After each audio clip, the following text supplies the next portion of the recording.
Hey everyone, what's up? Sorry I haven't been uploading in several days. My payment didn't. I had problems with my stuff. Oh yeah, plus I've been doing a lot of free time lately, and but I actually got some good news for you guys. I just wanted to tell you. Sorry, I accidentally I accident. Anyways, uh, I was just doing some. I was just doing something. I was just doing I was just doing some free time, making some creatures, and since I'm here, I got something a very interesting idea for you guys. Remember last time when my friend Marco came over, I was talking about a crossover idea like Kaiju Rampage. Since crossover Nexus came in, hence this picture. I don't know if you could see it, but I don't know if you could see it of this light, but it's not the greatest. Hang on, maybe I can. Maybe I. Yeah, that's better. Anyways, so crossover Nexus, and for those of you who haven't watched it, it's about four Cartoon Network characters that were chosen by popularity, and that is Garnet, Ko, Raven, and Ben Tennyson. And for those and apparently they have to save Cartoon Network from Strike, a new villain that was, believe it or not, is voiced by the same guy who did Dr. Weasel from I Am Weasel. I don't know if you're familiar with that cartoon, but and as all the Cartoon Network's characters I'm familiar with in the show that have been taken down by Strike, and that is Yumi from Puffy Yumi, Schnitzel and Chowder, um, I saw Jake Spider Monkey there. I saw Prohyas and I saw Prohyas from Mighty Magiswords in there. And I know this is a major spoiler, but in the end, Ben you Ben's Omnitrix really apparently they use their combined forces. That was my lizard right there. To defeat Strike, and with a final punch, Ben transforms, basically switches different characters from Cartoon Network, like Grim from Grim Adventures of Billy and Mandy. There was Dexter. There was Men. There was number one. There was all these Cartoon Network characters and switching into different places, including Uncle Grandpa, and apparently Uncle Grandpa, and after one punch, Strike was defeated, and the last thing Ben transformed into was Finn from Adventure Time. All that's left was his arm. All that's left was his arm. So apparently, yeah, I've been meaning to tell. So, but after Ben transformed back to his normal self, the pen has been retrieved by Strike. It's been modified back to its normal self, and then the pen not only restores CN City, but it also restores all the Cartoon Network characters back to normal from their stone state. And all the Cartoon Network characters are back to their normal selves. Now, I don't know what CN and after that, the original characters and all the characters return back to their back to their universes, and thus restoring balance. There's also a funny moment that I remember where Raven saw, which is the original Teen Titans, but then she restored it back to normal, and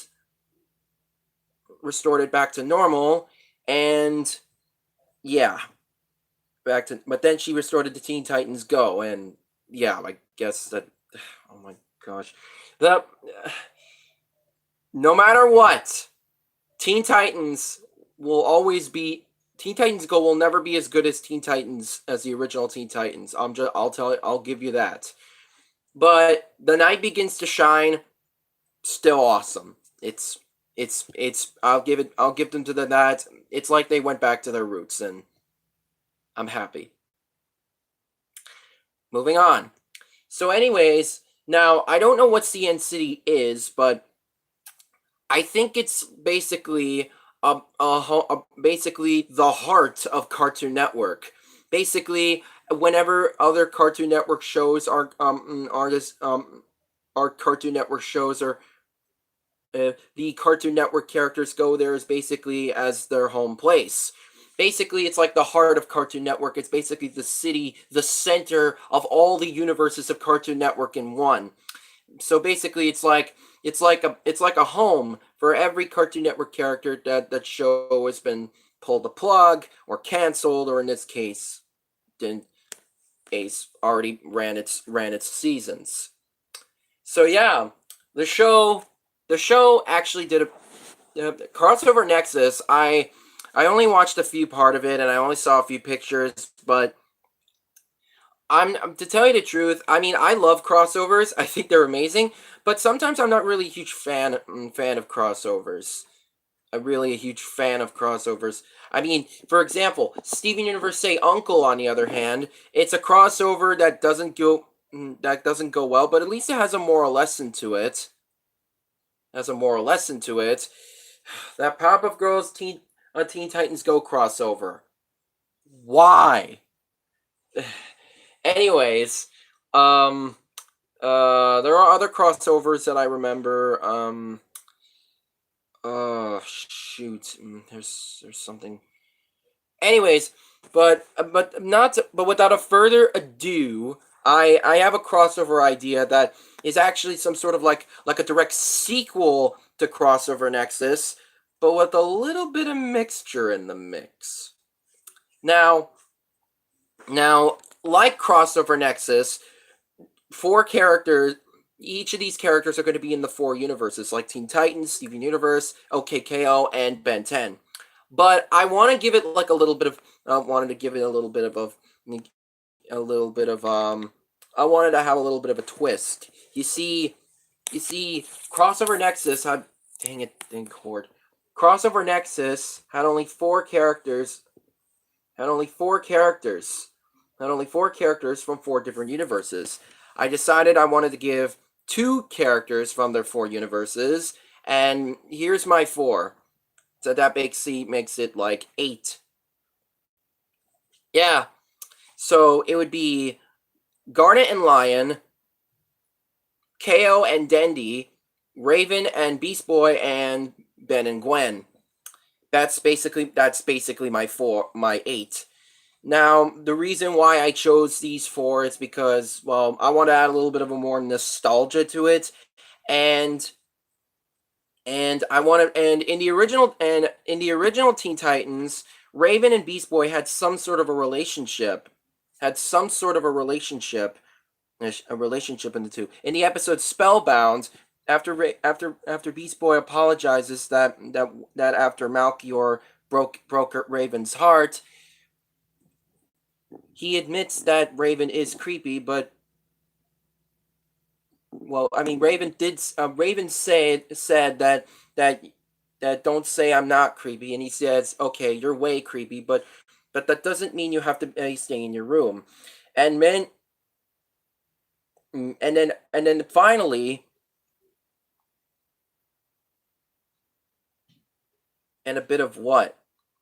So a bit, so and a bit of what? What are you talking about? Well, anyways, after after after Beast Boy said that you can't that you think you're alone, but you're not because she knows that Robin, Cyborg, Starfire, and Beast Boy are not just her friends, but they're the closest thing she has to a family.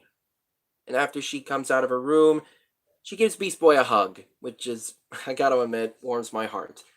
But then it's interrupted by Cyborg after he threw a stank ball at Beast Boy, and then Raven decided to do a little payback by throwing a stank ball at his face.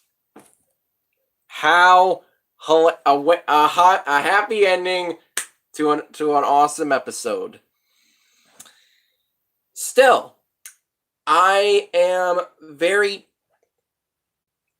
so I want to have a little bit of a more relationship between Beast Boy and Raven because although I'm not official. This is not an official thing that Beast Boy and are like together or anything. They're still friends, but I want them to give them a chance to get to know each other better rather than just to get to know each other better rather than just just being being just being just, well, themselves. And in case you didn't know, I'm actually doing a crossover, and Dendy and basically I wanted to give them more like their original roots. And by original roots, I mean I'm not gonna they're not gonna be like the ones in Teen Titans Go. They're gonna be like in the original.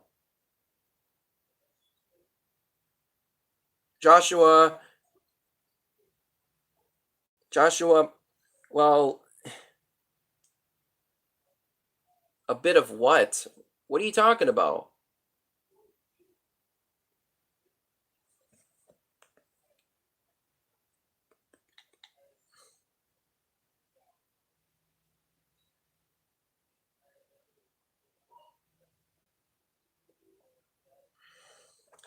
So I don't want to. So and when I said early roots, I meant something like this.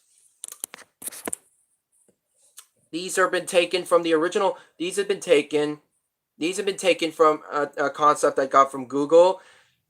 Not bad. Although I am still gonna keep their like chibi like looks, but I'm gonna make them like a semi chibi, like something like that. And Raven's look is gonna be the same thing, except basically, I want to make her more identical to that of the show, more like a joke sort of thing, not like a joke, and then like in Teen Titans Go, more like a reference to that sort of thing. And I just want to say that this is, and I just want to say that, although I do like some episodes of Teen Titans Go, the ones I don't like are just dreadful, like absolutely dreadful. It's now now let's talk about Garnet and Lion. Now Garnet Garnet and Lion. The reason why I chose those two rather than just Steven and Pearl, the reason why I chose Lion other than Pearl, Amethyst, or Steven, is because I wanted to give Lion more of a. I wanted to give these two more of a woman to beast relationship. Oh, thank you, Marco. I wanted to give these two more of a beast, a woman and beast, a more like a gem and beast relationship. And Garnet is still going to keep this look. I'm is still going to keep this look. I'm trying to give. Is still going to keep this look. I don't know if you could see it, mainly for the fact because of the lighting of this room. But but apparently, Lion and Garnet, after I wanted to give them more of a relationship, like they may have a chance to know each other and basically communicate, basically cooperate in a world that I'm gonna get to later. Get to later. Now, now, now, let's talk about now. Now that KO and Dendy are basically going to be the same thing. They're going to be close friends, and they're going to try to survive in a prehistoric world full. Dang it! I spoiled the surprise, but a prehistoric. And when I say prehistoric world, you'll know what's coming up. Now let's talk about Ben and Gwen. When I was a kid, I was obsessed with Ben 10, mainly for the fact because the aliens. Mainly for the fact because I'm a sucker for transformations, sucker for animation like this, and not to mention sucker for. In. But then after that, there was Alien Force, Alien Ultimate Alien, and Ben 10 Omniverse, so on. And I actually wanted to keep more of the design traits to the. So I decided to make, and finally the Ben 10 reboot, which I gotta admit is okay, but some of the characters I'm not familiar with are more, but the character designs don't really work for me. I love the semi anime esque look, and as I'm choosing Ben and Gwen in this thing, and oh yeah, there is a cat. It's and so why did I gather all these 8 characters in in one in one setting? Well, here's the surprise. You see, you see, Garnet and Lion basically when suddenly portals started popping out of every single universe of Cartoon Network, such as And you want to know what the portals lead to? And you want to know what the portals lead to? Dramatic pause.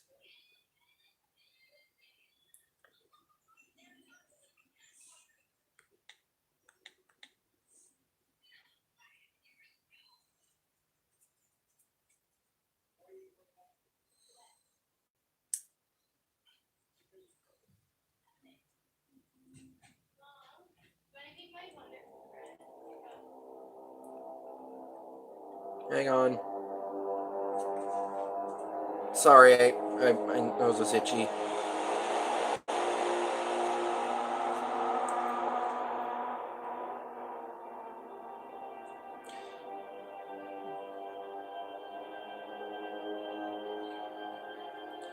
Dang it.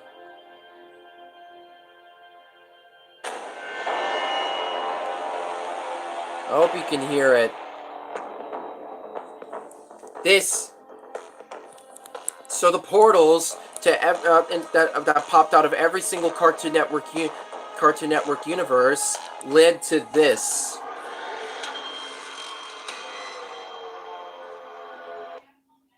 What the hell? Oh, come on. Bakugan is back in a big way. Hi, I'm Laura. I don't have time for David K.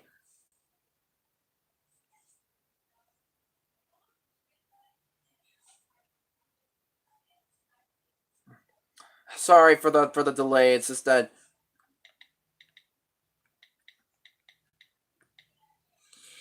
now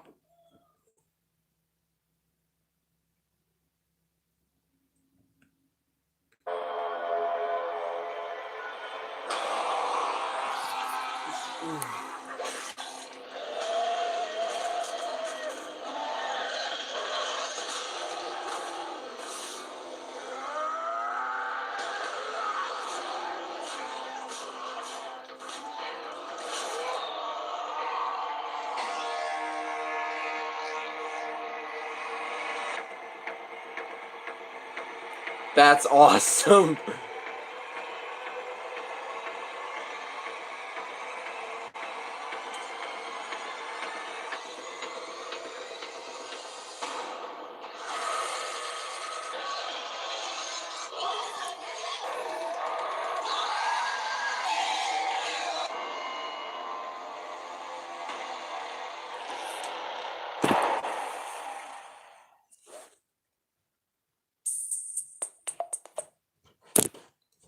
That is what, and that is why and that's where all the portals lead to.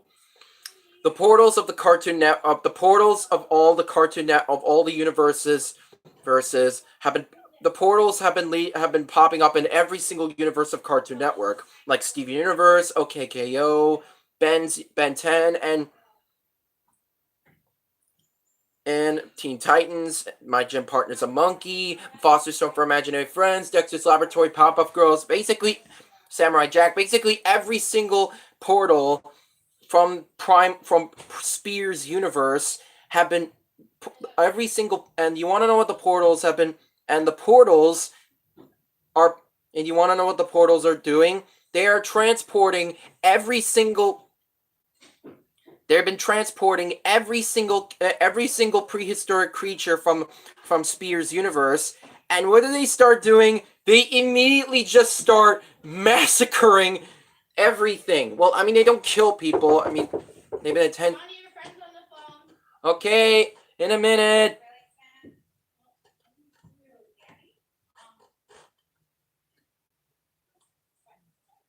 Well, anyways.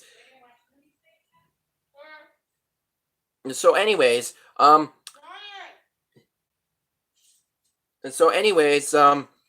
every single dinosaur and every single prehistoric creature have been popping up into different universes of Cartoon Network. Like, for example, the giant spider from episode 4 is attacking Townsville. The T-Rex, the giant mother T-Rex is attacking. What, Savannah?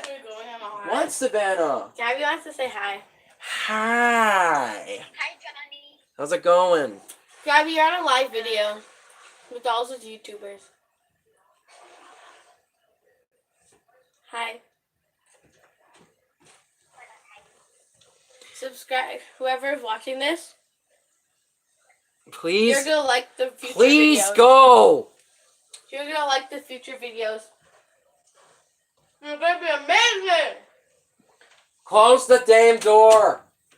Anyways, that was my sister. And anyways, so yeah, every single creature from Primal, as I said before, are popping up in every single universe of Cartoon Network. For example, the giant spider attacks Townsville.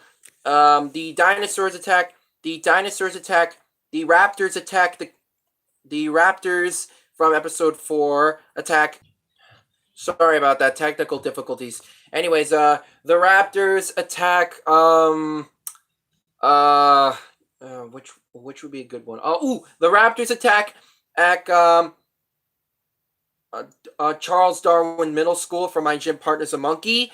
The giant bats attack the kids next door treehouse. That would I actually had a thought about that and it's actually pretty awesome. The mother T-Rex attacks the neighborhood. The mother T-Rex attacks the neighborhood of Ed, Ed, and Eddie. The mammoths basically are roaming around the neighborhood of the house and for Foster's home for imaginary friends. Yep. So basically, all these prehistoric creatures are attacking different environments, are attacking the different universes of different Cartoon Network, places, and it's up to. So apparently, the first one who has witnessed this is Garnet and Lion, and apparently Gwen and Ben and Gwen are also being attacked by apparently they are being attacked by a red juvenile tyrannosaur. So he turns into 4 arms and basically beats the hell out of him, and it basically punches him back into the portal. So basically now Ko and Dendy find the portal and they enter through it, and then finally the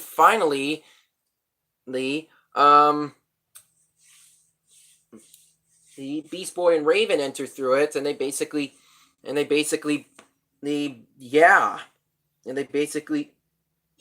curious, and they enter through, and then finally, wait, did I get everyone? Yeah, I think I did. So Ben and Gwen also go through it, and then finally everybody goes through it. So basically, the Garnet, Lion, Ko, Dendy,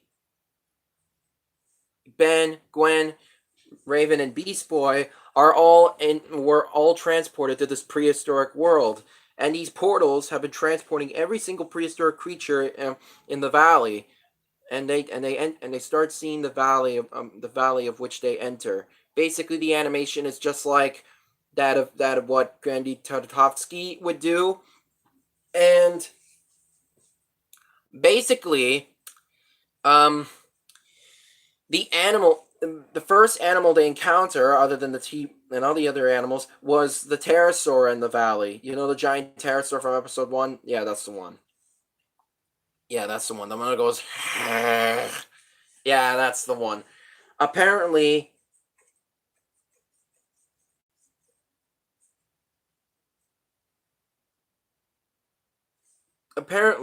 the anime. Apparently, it's not that of a bad idea. So apparently, the pterosaur sees Dendy as a little turtle, mainly for the fact that she's a kappa. I thought she was a human for a second. Then she picks up Dendy. Then the pterosaur picks up Dendy, and then Garnet runs up and slams her uses her gauntlets and slammed it into the ground. Basically, gets back up and flies. The pterosaur then gets back up and flies away. And on the way, all 8 of these characters meet Fang and Spear. I didn't make Spear yet. Meet Fang and Spear. So apparently they know that he can't speak. So what they do is that they have to find a way to stop the portals. Garnet knows how the dinosaurs are getting through, and that is through the crystals in the mountain from the distance. And apparently, for some reason, these crystals have been lying dormant for over thousands of years, and for some reason they need sunlight. Hey Holly Dreamer, what's up? I was just talking about a far crossover Primal. So crossover Primal is basically about these 8 characters from 4 different universes working alongside a caveman and a dinosaur in order to restore balance to the Cartoon Network universes before these prehistoric creatures send all these universes back to the Stone Age. It's sort of like an episode of Primal. It's sort of like an episode of Primeval, that BBC show Primeval, yeah. So apparently on the way, Beast Boy and Cyborg learn how to get along. Beast Boy and Raven learn how to get to know each other and even get close, even in a prehistoric world of prehistoric monsters or creatures. And Ben and Gwen are basically going to be now. I want to do something very interesting with the Omnitrix, Ben's watch.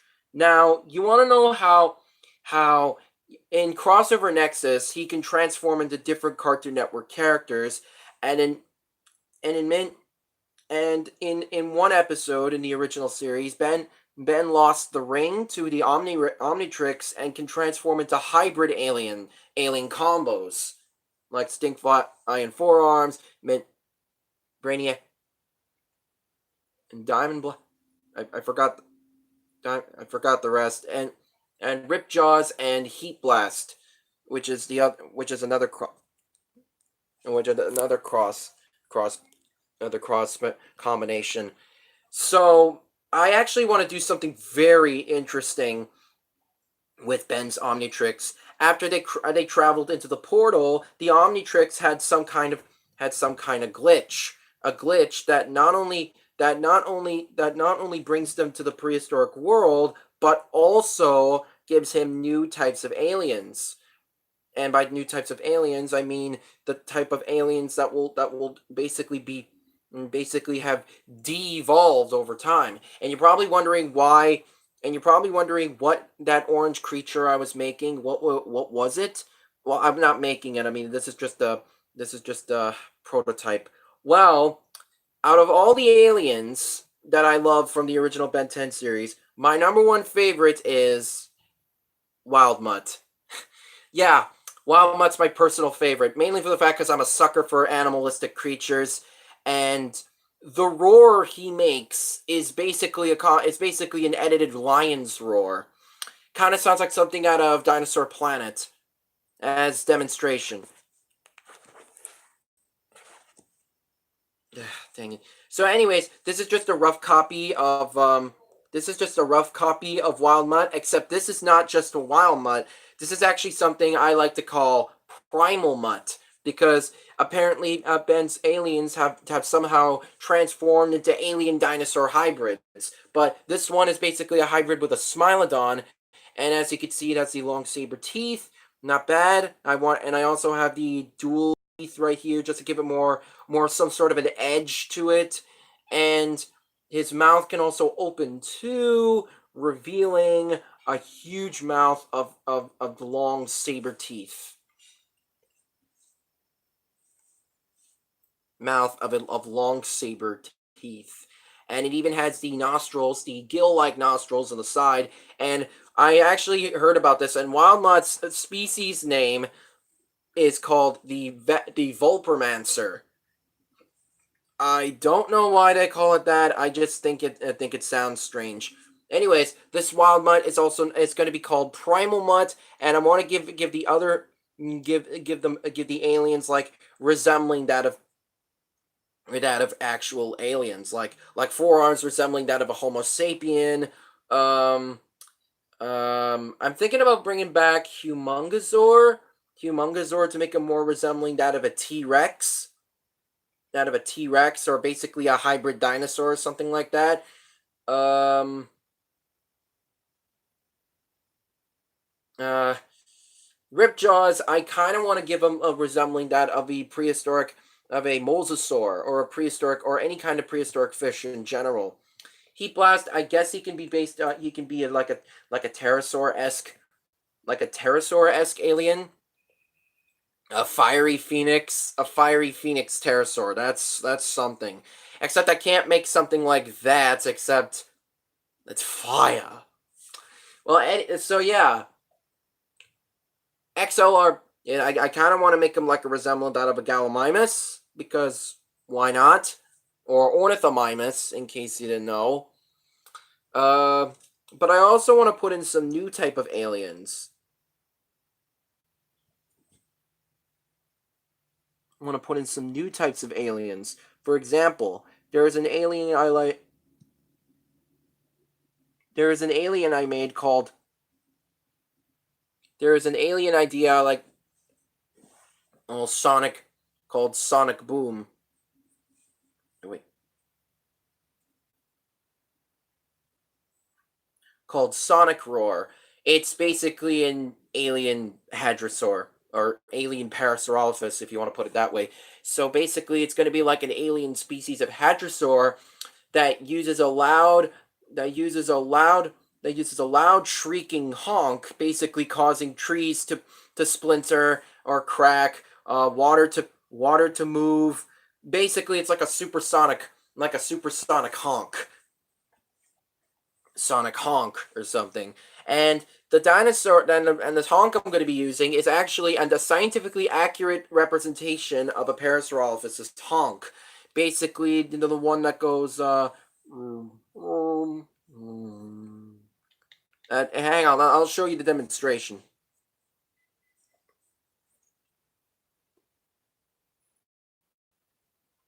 Par- hang on. It'll take a second.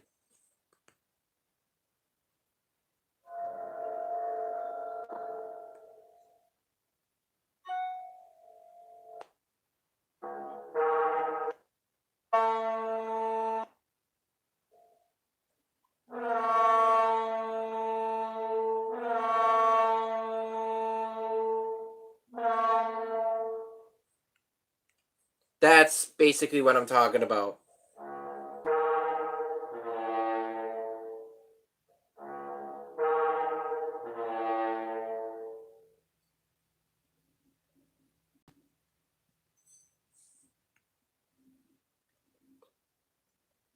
That's basically what Parasaurolophus really sounded like back then, which is cool. I mean, I like the idea.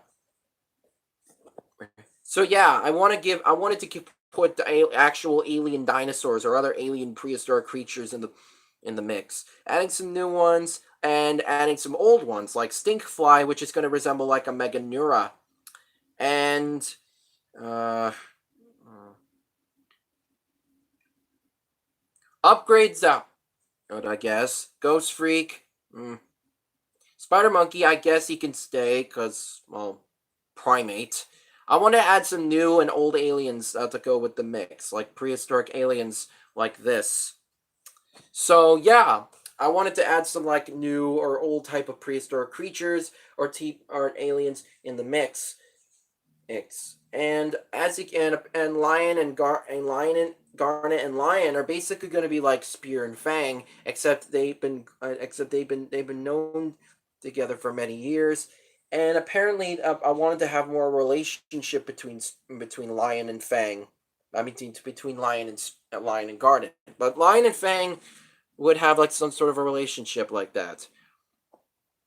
So their quest is to block out is basically to cause an avalanche to the crystals before all these prehistoric creatures are taken over taken over every single universe of Cartoon Network.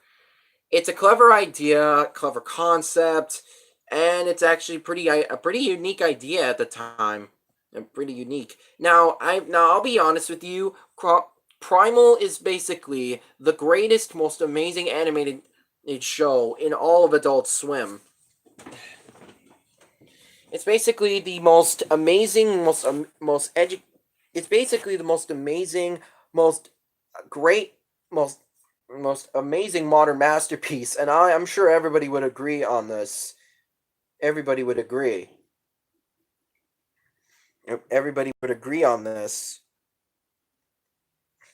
So, but adding these characters from different shows as a crossover of a show that doesn't have dialogue and doesn't have this sort of thing. It's just silence and basically like survival in a prehistoric world full of ravaging bloodthirsty animals, except for the mammoths. Toothless and E.T. That's actually very interesting, Holly. But mm, mm, wouldn't work. So, anyways, Primal. So, anyways,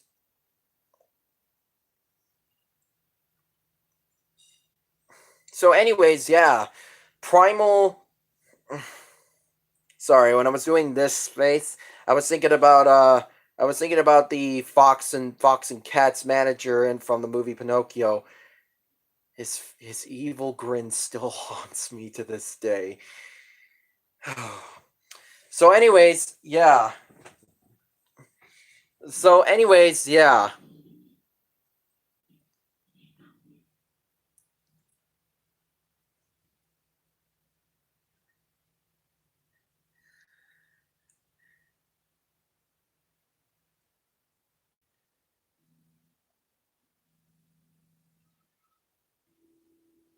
So anyways, yeah. Now, I don't want to ruin Primal. Because well, I mean, I'm not ruining it as much because I kind of want to add like the original shows didn't, what the newer shows didn't have, like Teen Tit, like actual like Teen Titans Go may have had a bit of humor now and then, but at least despite of having a little bit of humor, like Teen Titans, for example, the show had fantastic characters and great story development. Not to mention a great, not to mention a great story and interesting plots to each and every episode. Especially the Bunny Raven, or how to make a Titanimal disappear, which I gotta admit, it's not a bad idea, but it has a bit of a cult following, and it had a comedic moment to it. Not to mention Tom Kenny's voice of Mumbo. Oh, spot on. So yeah, like I want it, but nowadays Teen Titans Go is just stupidity and laugh.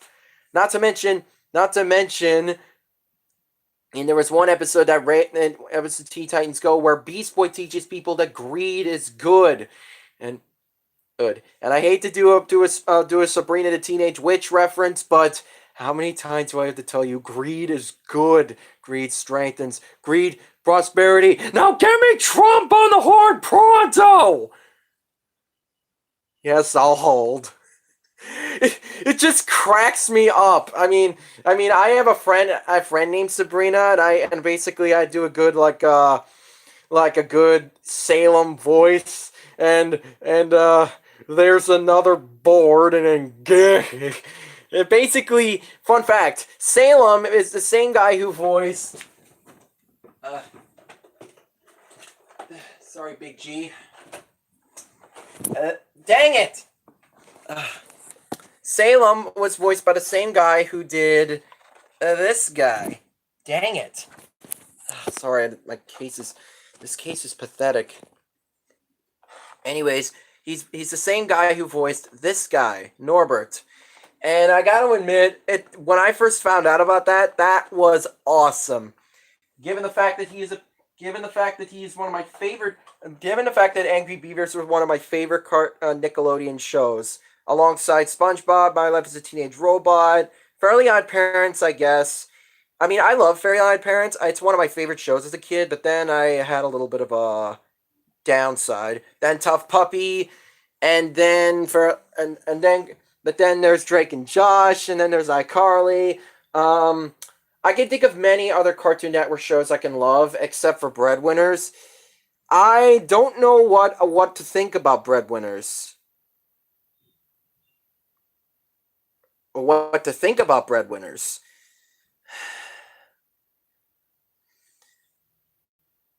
I don't know what to think about Breadwinners. It's it's dread.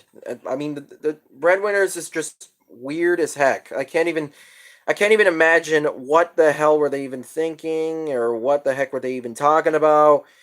I mean, Gary Doodles. I'm sorry, man.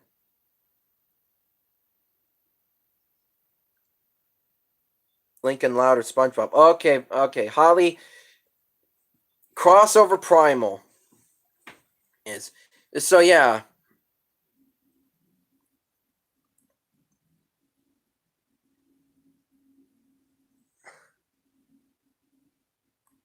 Spinal and Spinal and crossover Primal.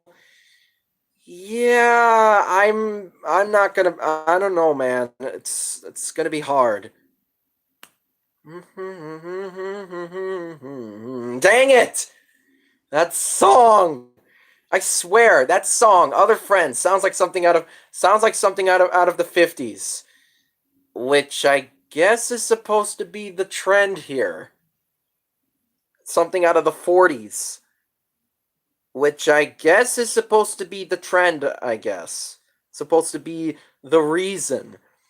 So yeah, crossover Primal is going to have interesting character development, a great plot, way character interactions despite a spear having no dialogue, ugh, new aliens in the Omnitrix, and finally a fantastic adventure. Now, what they have to do is that they have to travel different regions that spear and including some new ones. I want to add some new ones in there. Some new ones in there, like a swamp, or well, I mean a savanna. I guess. Well, I mean, I guess the savanna already exists in the primal in the Primal Rage universe.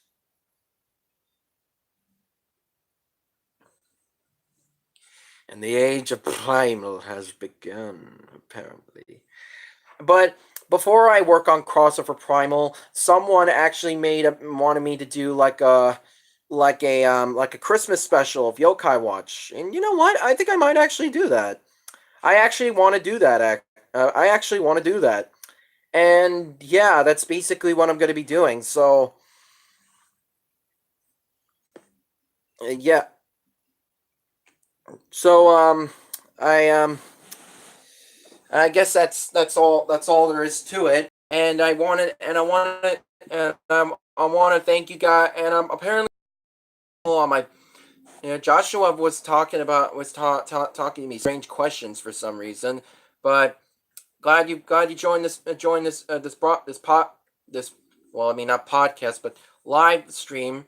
And I want to thank you all. Alien X. Alien X.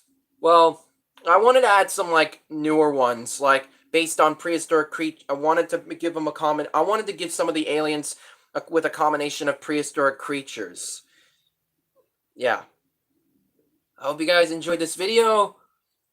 And happy Remembrance Day for the troops. Take take care, and always remember, Rafe. Mm, and always remember, Pete. And Marco, thank you for that. Happy Remembrance Day, and I'll see you again sometime. Peace.